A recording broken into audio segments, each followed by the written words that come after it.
Hi friends, Mindy here. I have a quick process video for you today. This is for day 4 of Fit for the Master's Use from Bythewell4God. I am going to be working in my little junk journal that I created. I am going to pull out a page just a little further down into my journal so that I can set this off to the side because I want to do some texture paste on here and I want to let it dry while I'm working on the other pages. So I'm going to kind of do this a little bit out of order, but that's the good thing about this journal is that I can really pull out the page that I want to work on it, and then I can stick it back in my journal. I really like having that flexibility. So the first thing that I'm going to do is I pulled out an acrylic block and my distress crayons, and I'm putting a couple of colors. This is Evergreen Bough and Bundled Sage, I believe. It might be Iced Spruce. Those end up being the 3 colors that I'm using. And then I pulled out some light and fluffy modeling paste from the Crafter's Workshop. I really love this texture paste because it's really, really light. And it doesn't crack. It's real flexible. But anyway, I'm just kind of mixing this with my palette knife, and I ended up, like I said, having to come back through with, I think this was the Iced Spruce, just to kind of darken this up a little bit. It was too kind of a mint color that I didn't really like. It's kind of hard to see on camera, but I just keep mixing this until I get it to the color that I want. And then I just have it loaded up on the back of my palette knife, and I'm going to put my stencil down. This is the eucalyptus stencil that Bythewell4God released. I really love this stencil this month.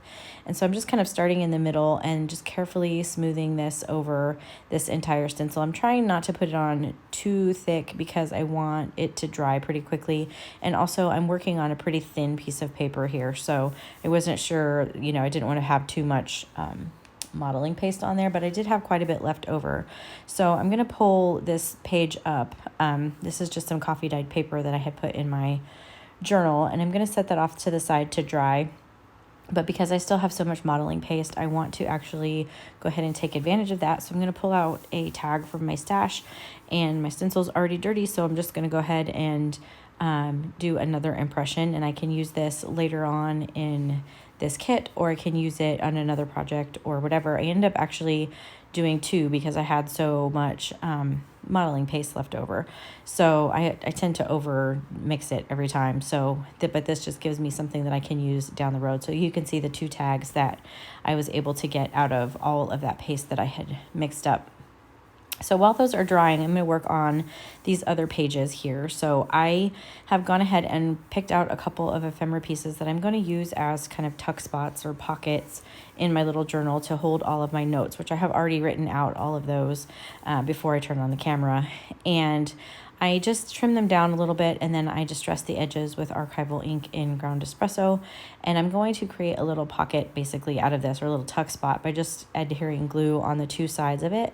And then I was kind of thinking in my mind, because one of the verses for this day talked about like putting on mercies and, and showing all of this love. And these are kind of things that we choose to put on charity. We choose to show love. And so that's kind of where my brain went with this particular image.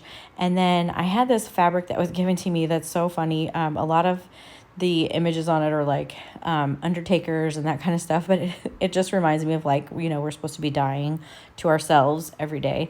And but this little piece that I cut out from that piece of fabric, it says druggist on it, and it's just talking about applying medicine basically.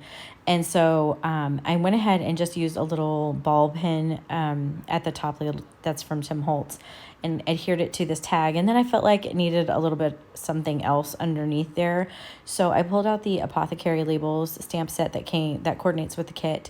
And I just picked out one that has like some virtue, having a healthy heart, just different fun messages. I love these Apothecary Labels. I think they're so cute, and I think there's so much you can do with them.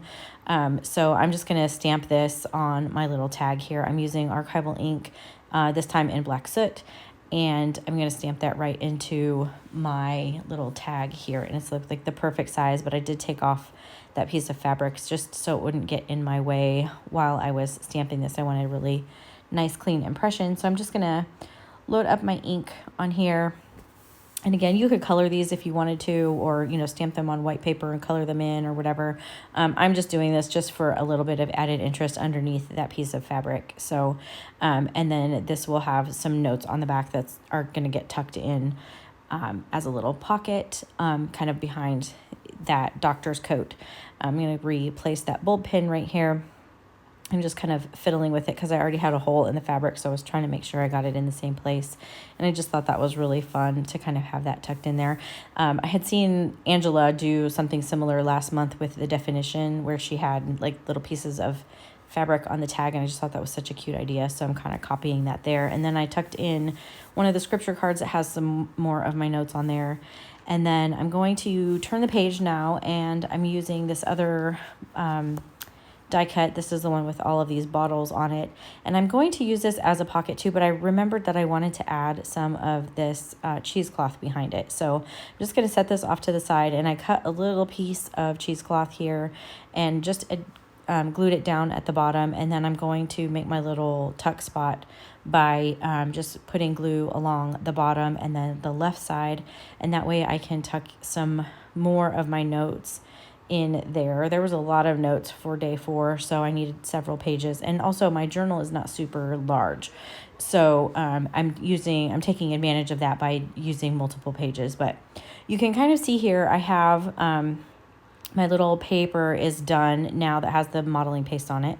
So I'm gonna slide this back into my journal. Again, this is why I created this way, so that I could pull things out, work on them, and put them back in. I do have a process video for that, so I will link the playlist for this down below. But I'm gonna be using these Faber-Castell Pitt Artist Dual markers. These are the ones that have like the brush tip and then the bullet tip on the other side to kind of add some shading. So I am using a warm gray color here. You could use like a blue or whatever. I just didn't have the exact right color that I wanted. So this warm gray is going to do what I want it to do. And I'm just adding a little bit of shading. You can kind of see here I did a close-up, and then smudging it with my finger. You have to do this really quick if you're going to do this, and I was actually surprised that it worked on this because this is kind of porous. Typically this works better on a non-porous surface, like if you've put collage medium or whatever, but if you work quickly, you can kind of smudge it. So I was just going around the edge of it, smudging it with my finger, and it just adds some shadow and some depth down there. I had said I was going to talk about that when I did my pen review video of those markers. I love those markers.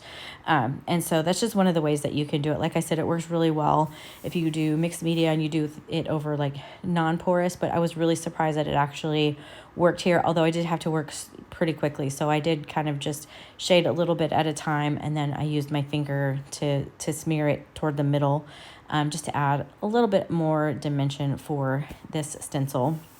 And then I added a little pocket, just very small, down at the bottom out of some of the pattern paper, because I want to really keep that stenciling as the focus for this page. So I didn't add anything else to that page. And then I just tucked a few of those flashcards that have some more scripture notes on the back of them. I just tucked them down into that part on the bottom. And then I'm going to do basically the same thing. So I'm going to take this tag. My tag ring is basically where I'm kind of putting my main focus and my prayer. I'm writing prayer on the back. And so I'm using one of those ones that I had just created, like with the extra texture paste.